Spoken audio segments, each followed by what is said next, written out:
A boy and girl, both 15 years old, are arrested on suspicion of murder after the death of 16-year-old Brianna Ghey in Warrington.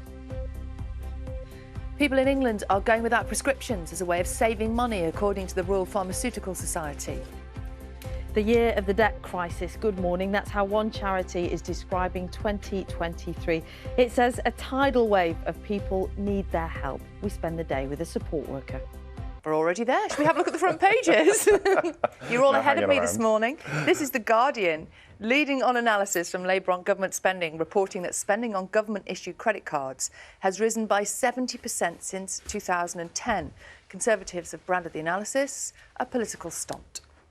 Well, the Telegraph reports that the UK will review its security after so-called spy balloons were shot down over the US and Canada. The paper says that there are fears that they've already flown over the UK. The Times has this story on water companies, reporting that they'll be spared the threat of £250 million fines over spilling sewage into rivers and seas. The paper reports that the Environment Secretary believes the fines are disproportionate. And, of course, it was the Super Bowl overnight in the United States, but as the BBC News website reports, it was the halftime show that sent social media users into a frenzy. You can see her there, the singer Rihanna, using her performance to announce her second pregnancy. I don't know if she did announce it. No. Or just unzip her jump to, yeah. Like, there you go. That is announcing it, isn't it? Go figure.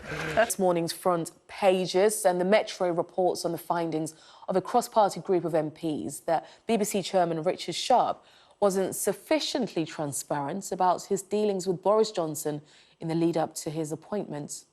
And the Mail describes a summit attended by both Remain and Leave supporting MPs as a secret plot to unravel Brexit.